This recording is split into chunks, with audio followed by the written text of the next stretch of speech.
Hello ma'am. High. হ্যাঁ ma'am, একটা comment আসছে সকলের তরফ থেকে অ্যান্টি হেয়ার ফল নিয়ে। তো সবাই অনেক দামি দামি প্রোডাক্ট ইউজ করছে, তো কোনোতে কিছু রেজাল্ট পাচ্ছে না, মানে তবুও হেয়ার ফল হয়ে যাচ্ছে। তো কেন হচ্ছে সেটা ম্যাম একটু মানে anti hair fall shampoo use করো কেন হেয়ার ফল হচ্ছে? হ্যাঁ তাই তো? হ্যাঁ। আচ্ছা, অ্যান্টি হেয়ার ফল শ্যাম্পু তাকে বেকারই দোষারোপ করা হয়। কেন? অ্যান্টি হেয়ার ফল শ্যাম্পু, একটা শ্যাম্পু স্ক্যাল্পে বা চুলে কতক্ষণ থাকে বলো? হার্ডলি 5 মিনিট, অনেক বেশি বললাম, হার্ডলি 1 থেকে 1.5 মিনিট, সেটাও ধৈর্য থাকে না। তাকে 1.5 মিনিট থাকবে একটা প্রোডাক্ট, ও কতটাই বা কাজ করার টাইম পায় বা ক্ষমতা থাকতে পারে। আমি সহজ ভাষায় বলছি, ধরো কেউ ন্যানোপ্লাস্টিয়া করেনি, কিন্তু সে ন্যানোপ্লাস্টিয়ার বা বোটক্সের শ্যাম্পু ইউজ করছে, তার কোনো লাভ হবে কি? কোনো লাভ হবে না।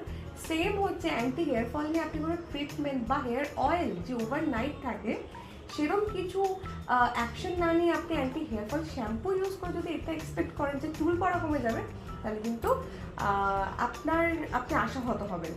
সবার আগে এটা আমি বলবো যে অ্যান্টি হেয়ার ফল শ্যাম্পু মাত্র কয়েক মিনিট থাকে স্ক্যাল্পে, তো ওর কতটাই এবিলিটি থাকবে চুলের পড়া কমিয়ে দেবে বা চুল পড়া বন্ধ করে দেবে?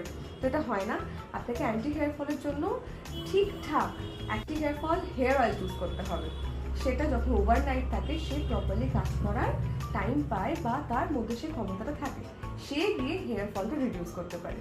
তো আশা করছি আমরা আর অ্যান্টি হেয়ার ফল শ্যাম্পুকে দোষ দেবো না, ঠিকঠাকভাবে নিজের হেয়ার অয়েল চুজ করবো। আর আপনাদের সকলের জন্য থাকছে অ্যান্টি হেয়ার ফল নিয়ে একটা দুর্দান্ত সুখবর আসছে, সেটা নিয়ে খুব তাড়াতাড়ি। Thank you so much.